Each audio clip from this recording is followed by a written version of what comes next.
Hi, I am Dimitri from Silver & Young Private Wealth, and I'd like to welcome you to a new episode of Behind the Wealth podcast.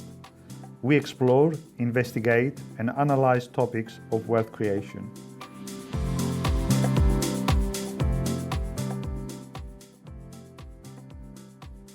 Hello, I would like to welcome you to another episode of Behind the Wealth.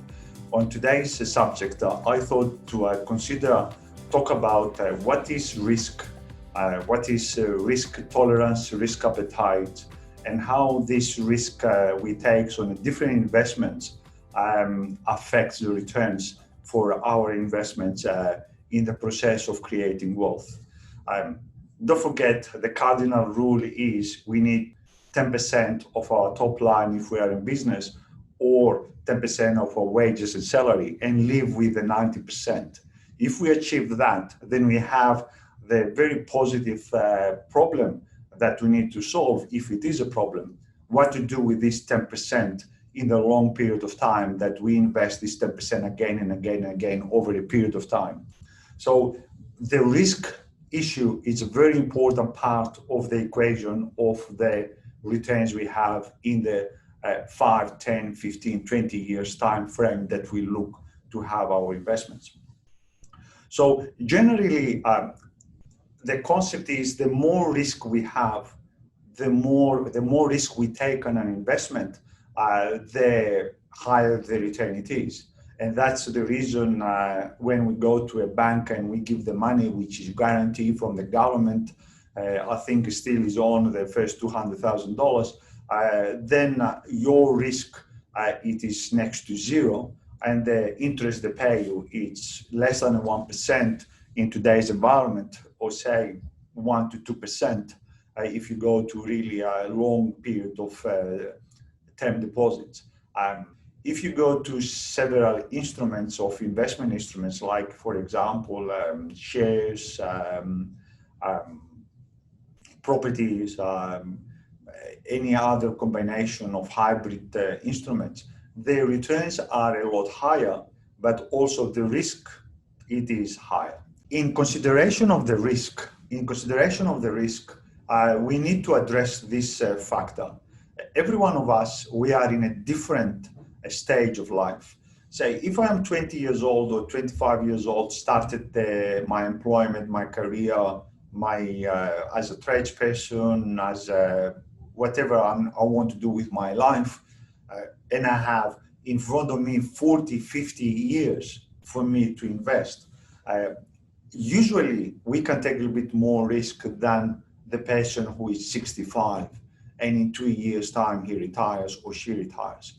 And the reason for that hypothesis is that the 20 years old or 25 years old, even if he does a bad decision or the market is not behave itself and he loses some money, somehow he has a time to recoup that.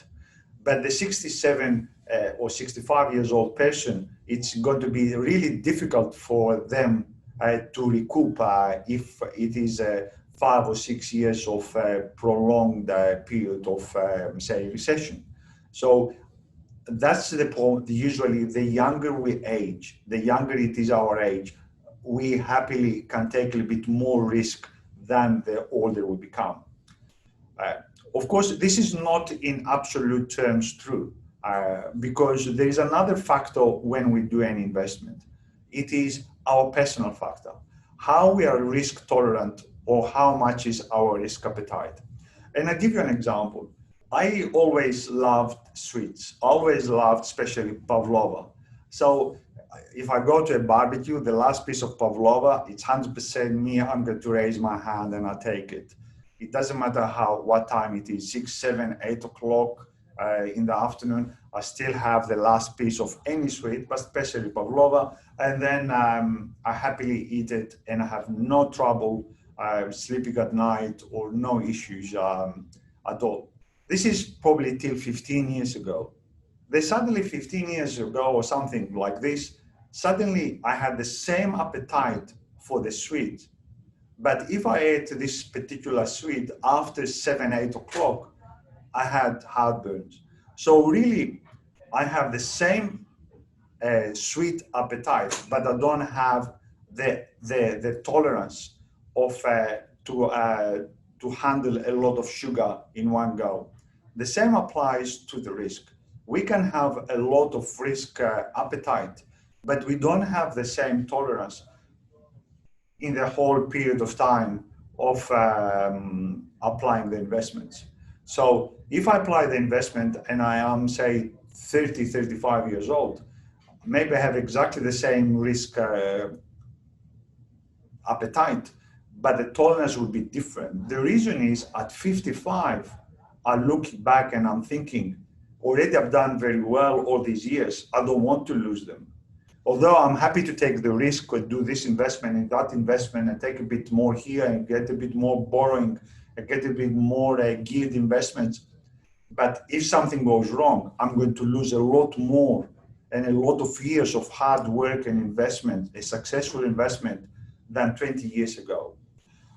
And another example is this. So when I went to my first business years ago, I had nothing to lose because the only thing I could lose is my first $20,000 to set up an office. But when I went to the second business or the third business, it was a different proposition because the scale was a little bit bigger. 10, 15 years, you are 10, 15 years older. Of course, you are more capable and more experienced, but still you have inside you the fear, I don't want to lose what I accomplished. So this combination between risk tolerance and risk appetite is also very important. This is true stories. I had this as a client that when we do the fact finder and we go through the process of identifying what is the main subject matter that the clients come to us for financial advice and also what it concerns him or her more, we go through a process to identify what his needs and what his assets, liabilities, and all the rest. And then we go to a bit deeper things like ethical investment, the risk tolerance. And in going a bit deeper in that particular area, always ask what the parents did, what the parents of my client were engaged, because this gives you an insight, really, as a third party, someone you don't know everything about that person at this stage, gives you like a hint. And an example, it's very clear in my mind, is I had a gentleman that he was very successful in many business transactions. And in the initial conversation, he said, yeah, we need to go hard. We need to invest hard. You know, I'm 50, I can make this money again. And all the right things of a high risk tolerant and high risk appetite person was there.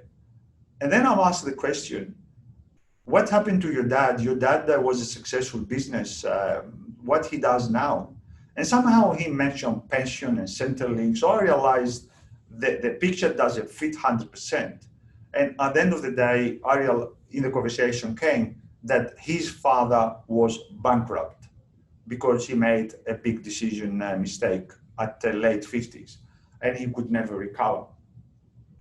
Then when we went back to talk about the selection of investments, I could see there is a lot of questions and what about if the market falls, and what about if this, and what about if that, and what about if the other scenario, which had a different picture than the first part of the interview that we had compared to the second part.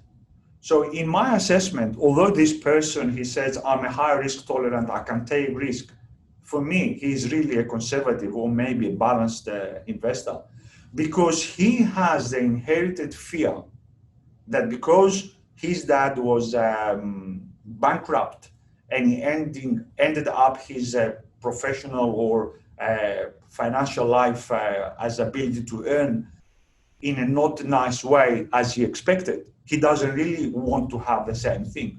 Although he took the business risk because he didn't want to be not achieving, and he wanted to achieve as his dad did on a business. But at the end, when he needed to invest this money, he was realizing that he was not realizing really that he had the concern and internal fear not to lose the money that he already earned. So this is nothing wrong to have that fear. It just, we say one thing, but we are something else. He was saying that I am the risk taker, yeah, go hard all the way, yeah, invest in shares, yeah, do this, yeah, do that. But then when we talked about his dad, you could see the pain that I don't want to be bankrupt again. So if you don't really want to be bankrupt again, and you make a big statement like this, nobody wants to be bankrupt even once and not twice. As a family history related to his dad, it was so important for him. And why I expand on this conversation a lot is because a lot of times what we think, it is not what we say, or what we say, it is not what we think. Another point also for the risk tolerance, this is for the couple. A lot of times you have the husband or the wife who comes to a financial planner and he tries to make a plan for their lives or the future part of their life, financially plan. And then what it happens, the husband is happy to take a lot more risk, but the wife not. Or the other way around, it's almost 50-50. The wife's pushing, buy another property, buy a parcel of shares, do SMSF, do this, do that, a little bit more high risk and more involved strategies for you to create the wealth than a passive strategy. And the other half, it is really resisting the idea. And they come to you and everyone really pushes without really thinking their own agenda. And we have to stop a little bit and be a little bit on a distance and say, okay, what is the best interest now for this couple as they are now? One is running 100 kilometers an hour and one is running 50 kilometers an hour. And if we keep running 100 kilometers an hour, the other person behind who runs only 50 kilometers an hour is going to be exhausted because he can never catch up. And it's always too much on his plate or her plate to understand and absorb and take. And the other person who runs 100 kilometers an hour, every now and again, he turns back and he says, come on, you never come. You're always too slow. Why you care? Why you're so frustrated? We're doing all well. Let's do this, let's do that. And then he's getting bored and frustrated.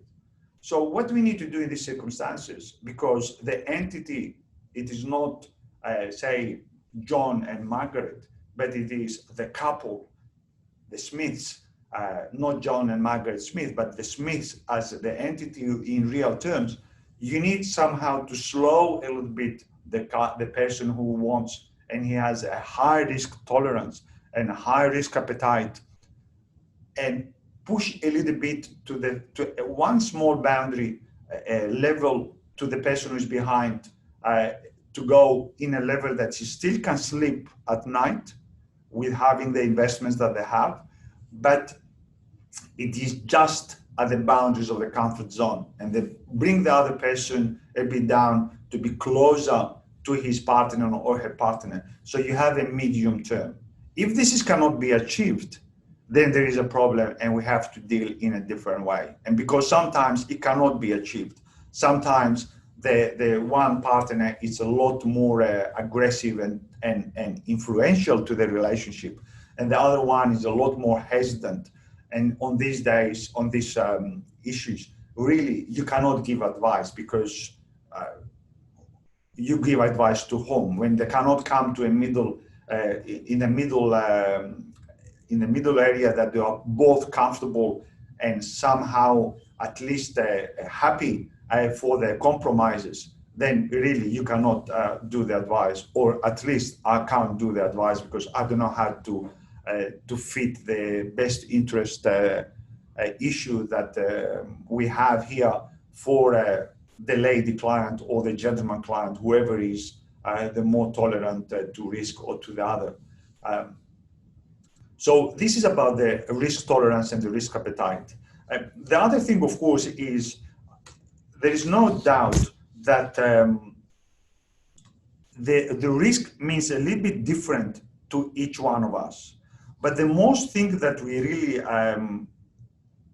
concern about risk most people are concerned about losing the capital, and the other one is underperforming.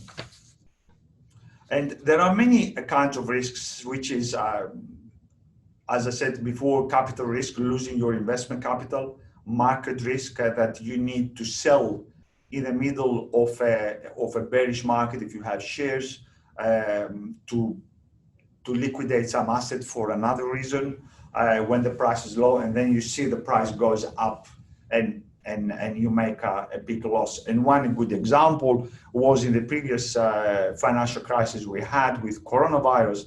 A lot of people wanted to change their investment strategy in the super fund, from, say, balance and growth to cash straight away. And then they sat there for a few months from March, and then April, stuff again, all go up, and then it's now halfway or three-quarters away. So these people really lost a lot of money compared to if they stayed and did nothing. There is a good reason for that action. If you don't have enough cash and you're not sure, and you're 67 and you need to have funds for the retirement and fund your retirement needs, because you need to withdraw pension. But if you are 20, 30, 40, 50, a lot of times it doesn't make sense to cash and to convert in the middle of the crisis your investments for fully invested, whatever it is, your portfolio, to cash till you have a clear view what to do out of fear. Because this work should be done when you set up your portfolio. So you should be done and consider this when you set up the portfolio. An example of this is if we set up the portfolio, say, in February of 2020, before the issue with the coronavirus, and you are, say, a conservative investor or a balanced investor, which is, say, 60% shares, 40% cash or cash-related instruments, then that's the best approach you could do, and run this for the time frame that you have in front of you. Now, if you are really concerned about the cash flow of your superannuation or your investment, and you need to have cash available, you need this to consider before the crisis comes, not in the middle of the crisis. So what we usually have, okay, I do this because, and I expect this result. But if this crisis happens, I need to have plan B, and this plan B should be incorporated in plan A. For example, if there is a chance that I will need $30,000 out of my $200,000 portfolio, super or share portfolio, then I need to have this $30,000 invested in a very liquid, cash-related, not involved and not be volatile with the market at any time, even if I compromise a little bit the returns of my investment. Because this, for me, it's a high priority. And it's high priority if I'm 67 or 70 and I need to have this $30,000 to facilitate for my living expenses in the next 12 or 24 months. Other risk, it is inflation risk. I mean, a lot of times we talk about inflation risk, that the inflation is going to go up and they lose value of cash and other stuff. But there is deflation risk if we have a deflation issue, which is actually a bit more problem. Interest rate risk. We have a lot of, especially in Australia, we had a lot of negative geared properties and investors. It's a part of a strategy. So if now from 3% interest I pay suddenly goes to 5-6%, can I tolerate that interest? So the plan has to be done in the beginning. The calculation is not to do it at the time of the crisis, but to do it at the time of the planning. And let me explain what I mean. So when you do the loan and I want to buy a property of $700,000-800,000 and I need to borrow $500,000, then we need to calculate, okay, what is the best scenario? The best scenario is I'm going to have $500 rent and I'm going to be the interest on a 3% and all is going to be nice and smooth. Tick the boxes, that's a very good investment, fits a purpose. Then what's going to be the worst scenario? The worst scenario is I don't have a tenant for 2 months out of the year. the interest from 3% goes to say 6%, or 5.5%, say 6%, so doubles the interest. Can I meet the repayments? Can I tolerate up from my budget the repayment? Yes, I can. Then it fit my risk profile. Because if it cannot really meet my repayments, and if it cannot really sustain me to have the property invested because I'm without tenant for 2 months for whatever reason, or because the interest went up, then I should not go and do this investment, because it is a high probability, or it is a serious probability, one of these two to happen. Maybe it didn't happen the 5-7 years before, or 5 years ago, the interest rate dropping all the time the last 3-4 years, but it could happen tomorrow. But on the other hand, we cannot stop investing in fear that something is going to happen in the future. No, this is a bad strategy, and this is also does a lot of damage to long-term investments. A lot of people sitting in a lot of cash, in a lot of unproductive equity, in a lot of unproductive resources, in fear that something is going to happen to them. This is also not productive scenario. The more productive scenario is to set up a strategy that accommodates your risk tolerance and your risk appetite, whatever it is this. If you are a conservative.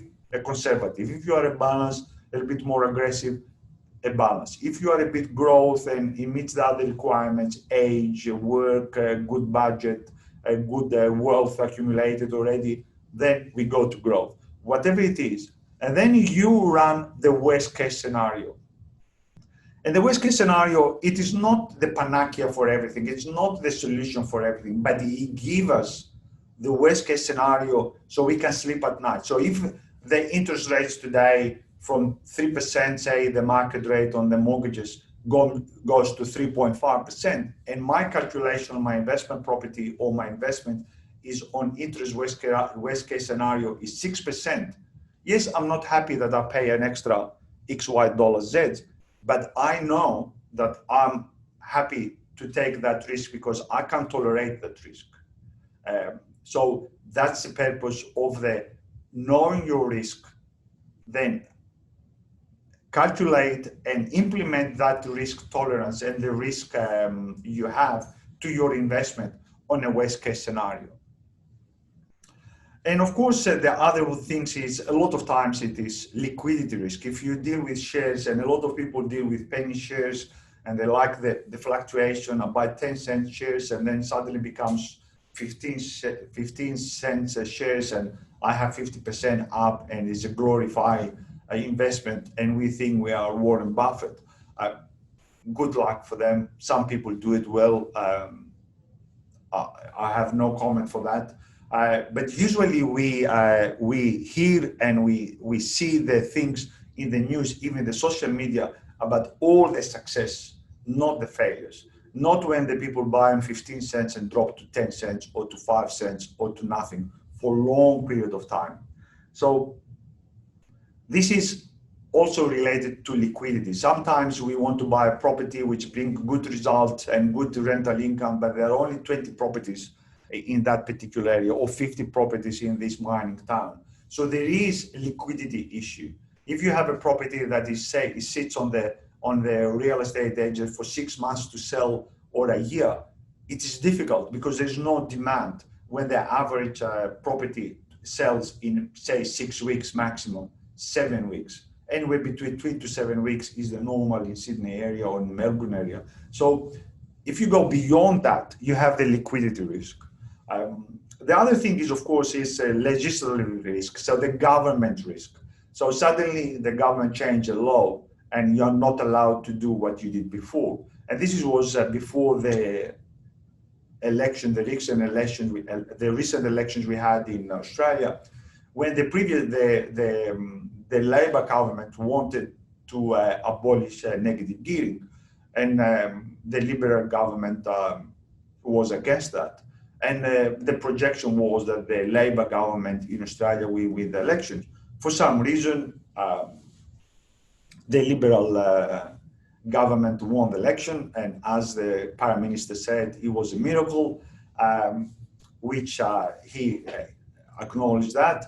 And all the investors, and we had actually clients that they sold the properties before that, especially inheritance properties, that they were sitting for a year and a half, 2 years, and they sold it because they were afraid if they converted to a negative yield property or to a property that you can deduct the interest and the other stuff, maybe the Labour government changed the rules, and then you cannot have the same tax effect as they do have now.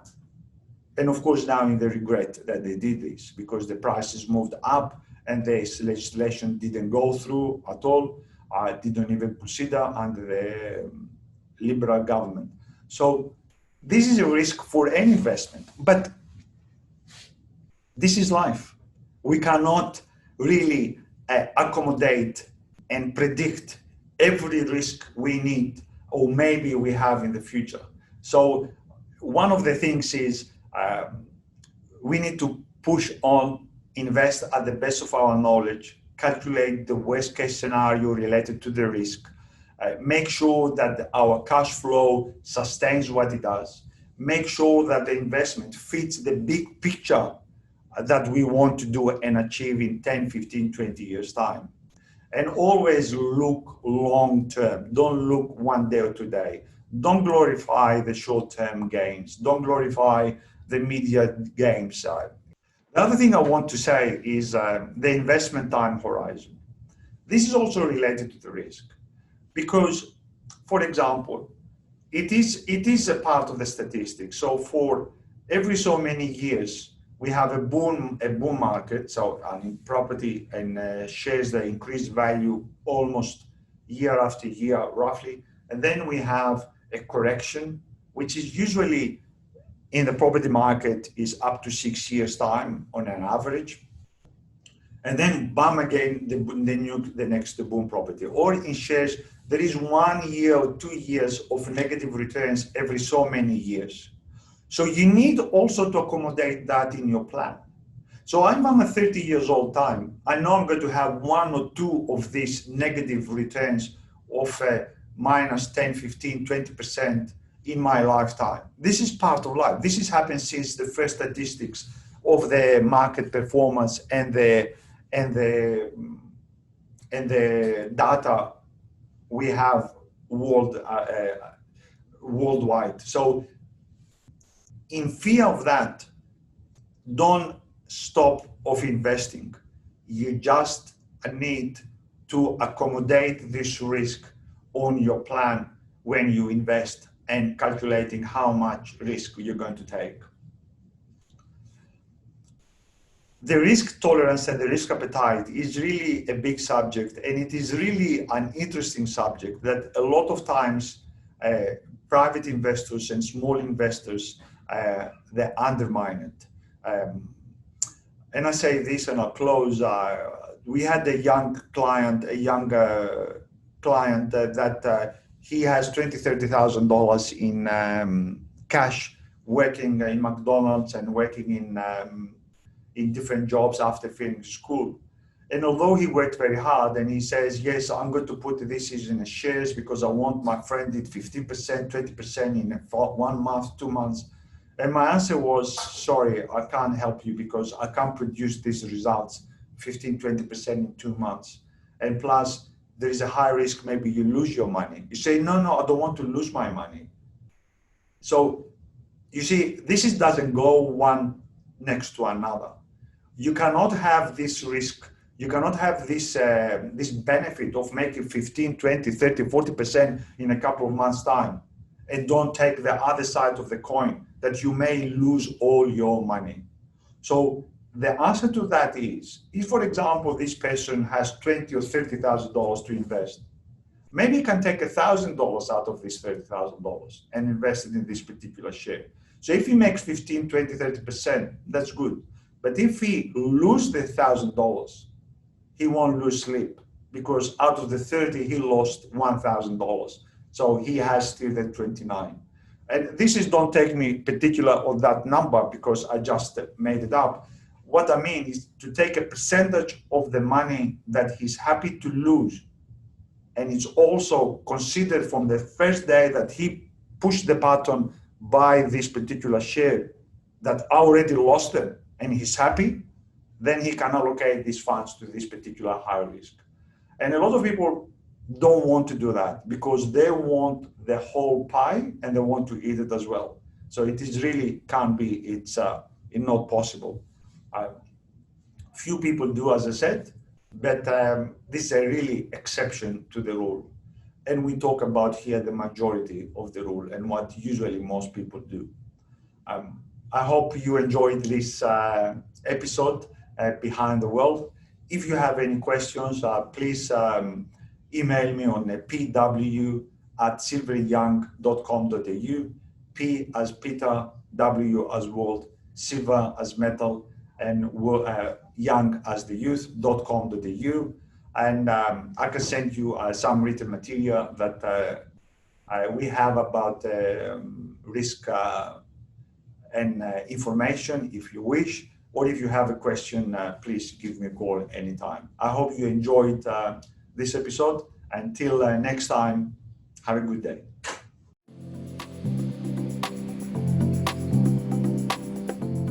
I hope you have enjoyed our recent episode Behind the Wealth, provided to you by Dimitri from Silver & Young Private Wealth.